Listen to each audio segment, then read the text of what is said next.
ఉష్క నుంచి నూనె తీయచ్చు గాని మూర్ఖుల మనసును సంతోషపెట్టలేమని ఓ పద్యం ఉంటది కదా. ఉష్క నుంచి నూనె తీసుడు ఏమో గాని మురికి నీళ్ళ నుంచి పైసలు తీసి జేబులేసుకోవచ్చని మాత్రం నిరూపిస్తున్నారులా. అదేంది మురికి నీళ్ళ నుంచి పైసలు ఎట్లొస్తాయి, వీటిని జేబులేసుకున్నాడేంది అని చూస్తున్నారా? ఏం పని చేయనోనికి ఉపాయాలు ఎక్కువ అన్నట్టు రేవంత్ సార్ సర్కారోళ్లకు పెద్ద ఉపాయమే తట్టిందుల్లా. 10 ఏళ్లకు కుర్చీ మీదకెక్కిండ్రు.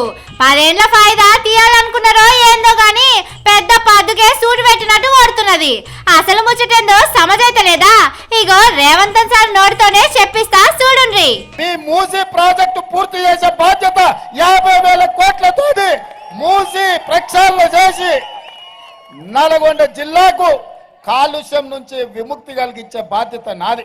చూసిండ్రు కదా, 50,000 కోట్ల రూపాయలతోని మూసీ నదిని మంచిగా చేస్తాడట. అందులో మురికిని ఎత్తిపోస్తాడట. మొన్న ఎంపీ ఓట్లప్పుడు భువనగిరి పోయి చెప్పిండు ఈ మాట.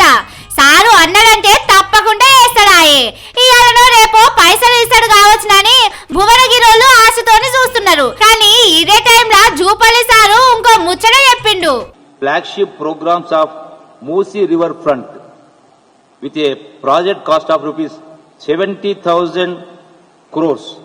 అగో ఇదేంది, ముఖ్యమంత్రి సారేమో 50,000 కోట్లలో అయిపోతుందని 15 రోజుల కింద చెప్పిండు. ఇప్పుడేమో జూపల్లి సారు 70,000 కోట్ల లెక్క చెప్తున్నాడు.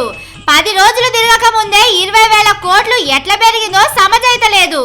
రేవంత్ సారు అప్పట్లో చెప్పినట్టు ఒక్క నెల రోజులు అన్ని బంద్ చేద్దాం అనుకొని 50,000 కోట్ల లెక్క చెప్పినట్టున్నాడు. కానీ జూపల్లి సారు రేవంత్ సార్ కంటే పెద్ద మనసు చేసుకున్నట్టున్నాడు. అందుకే ఇంకో 20,000 కోట్లు కలిపిందని ఈ ముచ్చట ఎరికేనోళ్ళు అంటున్నారు.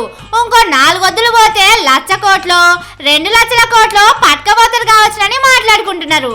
అయినా గాని పనులు లేటు చేసుడు, రేటును 2-3 ఇంతలు పెంచుడు కాంగ్రెస్ వాళ్లకు బాగా తెలిసిన పనేనాయే అని 10 ఏళ్ల కింద అలా పాలన చూసినోళ్ళు చెప్తున్నారు.